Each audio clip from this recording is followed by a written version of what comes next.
Movie की शुरुआत में हम देखते हैं कि कुछ शिकारी जंगल में बंदरों को पकड़ने आए हैं और ये एक खास बंदर को पकड़ लेते हैं जिसे लैब में लाकर उस पर कुछ एक्सपेरिमेंट किए जाते हैं ताकि ये इन्हें इंसानों की तरह इंटेलिजेंट बना सके। जब विल इसे देखता है तो वो इसे देखकर हैरान हो जाता है क्योंकि ये उस पजल को इंसानों से भी तेज सॉल्व करने लगी थी। विल फौरन अपने बॉस के पास जाता है और उनसे कहता है कि हमारी एक दवाई की खुराक ही उस पर असर कर गई। विल अपने बॉस से इसे इंसानों पर इस्तेमाल करने की परमिशन मांगता है पर इसका बॉस कहता है कि तुम्हें पहले बोर्ड मेंबर की परमिशन लेनी चाहिए। इसके बाद हम देखते हैं कि विल बोर्ड मेंबर्स को अपनी प्रेजेंटेशन दिखाता है जिसमें ये बताता है कि चिंपैंजी पहले पजल सॉल्व नहीं कर पा रही थी पर जब हमने इसे एल्ज 112 दवाई दी तो इसने बड़ी ही जल्दी पजल सॉल्व कर ली। इस दवाई से दिमाग अपनी सेल्स खुद बनाकर खुद को ही ठीक कर लेता है।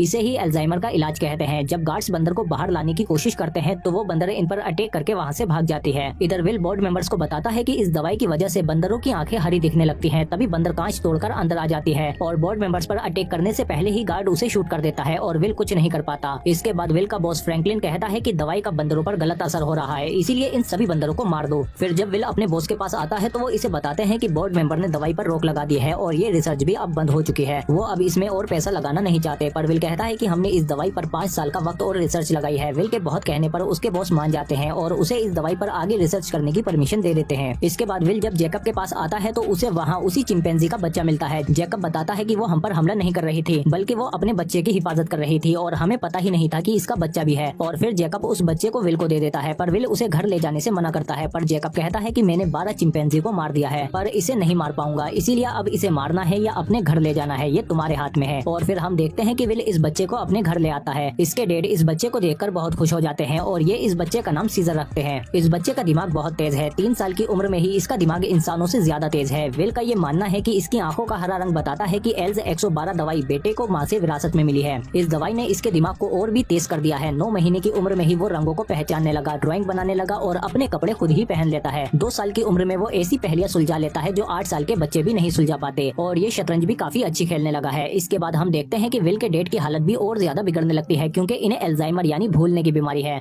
विल कहता है कि इस बीमारी का एक ही इलाज है, एल्ज 112। इसीलिए विल लैब से वो दवाई चुरा लेता है और अपने डैड को लगा देता है। और फिर सुबह हम देखते हैं कि विल के डैड की हालत काफी बेहतर हो जाती है और इधर सीजर भी खिड़की से बच्चों को खेलता हुआ देखकर काफी खुश होता है। इसके बाद विल जब अपने डैड का चेकअप करता है तो वो देखता है कि उसके डैड अब बिल्कुल पहले जैसे होते जा रहे हैं। इधर सीजर भी विंडो से बाहर आ जाता है और पड़ोसी के घर में चला जाता है पर पड़ोसी सीजर को मारने लगता है। पर तभी वहाँ विल आ जाता है और सीजर को वहाँ से ले आता है पर इससे सीजर काफी डर जाता है, इसीलिए विल इसे बाहर घुमाने ले आता है और फिर वो ड्रेसिंग के लिए सीजर को एक जानवरों की डॉक्टर के पास ले आता है और डॉक्टर कैरोलिन इसे विल से इशारों में बात करते देख काफी इम्प्रेस हो जाती है। और फिर हम देखते हैं कि डॉक्टर कैरोलिन विल के घर भी आ जाती है और देखते ही देखते विल और कैरोलिन एक दूसरे को पसंद करने लगे हैं। कैरोलिन विल से कहती है कि हमें सीजर को और ज्यादा बड़ी जगह देनी चाहिए, इसीलिए ये दोनों सीजर को करीब के जंगल में ले आते हैं और विल सीजर की बेल्ट खोल देता है और फिर सीजर खुशी खुशी पूरे जंगल में घूमने लगता है। सीजर पहली बार ऊंचे ऊंचे पेड़ों को देखता है और इन पर चढ़कर ये काफी ज्यादा खुश होता है। विल देखता है कि सीजर का असली घर जंगल ही है, इसीलिए वो यहाँ इतना खुश है। इसके बाद हम देखते हैं कि 5 साल गुजर चुके हैं और अब सीजर भी काफी बड़ा हो चुका है। इस ऊंचाई से वो रोज ब्रिज के पार वाले जंगल को देखता है और अब तक विल और कैरोलिन भी एक दूसरे के लवर बन चुके हैं। पर सीजर को ये अच्छा नहीं लगता कि विल अब उसके अलावा कैरोलिन को भी अटेंशन देने लगा है, इसीलिए वो बीच में आकर इन दोनों को तंग करने लगता है और फिर ये लोग वापस घर जाने लगते हैं। लेकिन तभी एक पेट डॉग सीजर पर भौंकने लगता है और फिर गुस्से में सीजर भी उस पर गुर्रा देता है और फिर गुस्से में कार में जाकर बैठ जाता है और विल से पूछता है कि क्या मैं भी एक पेट हूँ। पर विल समझाता है कि तुम तो मेरे बच्चे हो, मैं तुम्हारा पिता हूँ। पर सीजर इससे सहमत नहीं होता, इसीलिए विल इसे जेनेसिस लैब ले आता है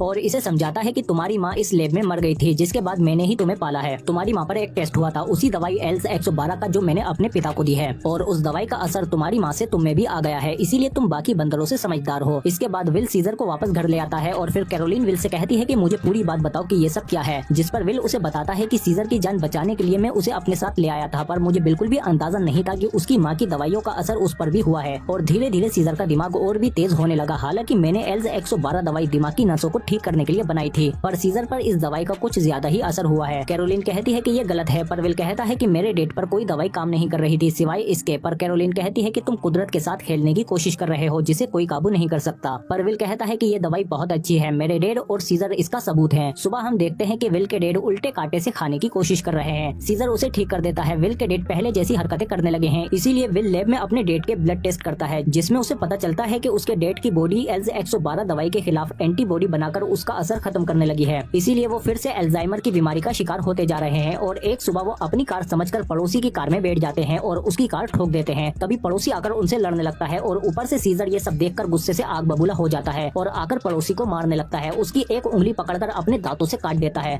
तभी विल के डैड सीजर को आवाज लगाते हैं और सीजर उनके पास आ जाता है और सीजर को रियलाइज हो जाता है कि उससे कुछ गलत हो गया है और लोग इससे डरने लगे हैं। इसके बाद एनिमल कंट्रोल वाले आकर सीजर को पकड़ लेते हैं और सीजर को एक प्राइमेट सेंचुरी में दूसरे बंदरों के साथ डाल देते हैं, जहाँ का इंचार्ज जॉन है और इसका बेटा डॉज और रॉडनी भी यही काम करते हैं। सीजर विल और कैरोलिन के आते ही उनसे घर ले जाने को कहता है, पर विल कहता है कि हम तुम्हें अभी नहीं ले जा सकते, पर मैं वादा करता हूँ कि मैं जल्द ही तुम्हें यहाँ से निकाल कर घर ले जाऊंगा। इनके जाने के बाद डॉज सीजर को एक पिंजरे में डाल देता है, जहाँ पर बाकी बंदर भी शोर मचाकर सीजर को परेशान करने लगते हैं। इधर विल भी सीजर को बाहर निकालने के लिए कोर्ट में अपील डालता है, पर वहाँ से भी इसे सिर्फ इंतजार ही मिलता है। इधर विल के डैड भी लगातार बीमार होते जा रहे हैं क्योंकि इन पर दवाई का असर कम होता जा रहा है, क्योंकि एल्ज 112 दवाई वायरस से बनाई गई थी और अब विल के डैड की बॉडी वायरस के खिलाफ एंटीबॉडी बनाकर उसे खत्म कर रही है। इसीलिए उनकी अल्जाइमर बीमारी लगातार बढ़ती जा रही है। विल सीजर के बाद अपने डैड को खोना नहीं चाहता, इसीलिए वो इस वायरस को और भी ज्यादा एडवांस बनाने की कोशिश करता है और अपने बॉस से भी कहता है कि एल्ज 112 दवाई की रिसर्च को आगे बढ़ाना होगा, क्योंकि ये दवाई मैंने अपने पिता पर ट्राई करी थी जिसके रिजल्ट उम्मीद से ज्यादा अच्छे आए हैं, पर इसमें कुछ कमियां हैं। अगर हम उन्हें दूर कर दें तो ये दवाई दुनिया में क्रांति ले आएगी। विल के बॉस मान जाते हैं क्योंकि उन्हें इसमें एक अच्छी डील दिखती है, इसीलिए वो विल को रिसर्च की परमिशन दे देते हैं।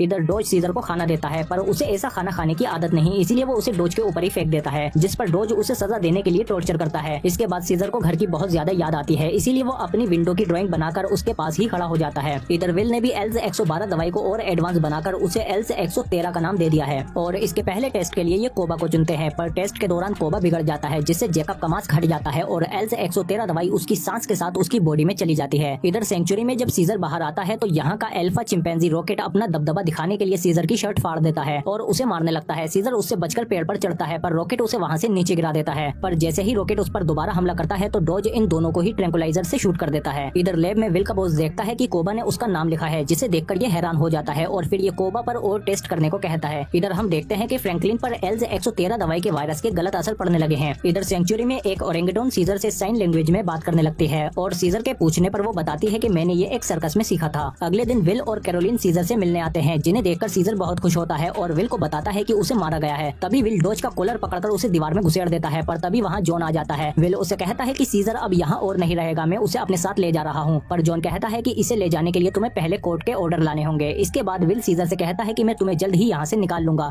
पर सीजर कहता है कि मुझे यहाँ नहीं रहना, पर विल कहता है कि मैं अभी तुम्हें यहाँ से नहीं ले जा सकता, जिस पर सीजर को गुस्सा आ जाता है और वो अपनी विंडो की ड्राइंग भी मिटा देता है। और अगले दिन केज से बाहर आते ही सीजर पेड़ पर सबसे ऊपर चढ़ जाता है और वहाँ से देखता है कि नीचे एक गोरिल्ला हमेशा केज में ही बंद रहता है।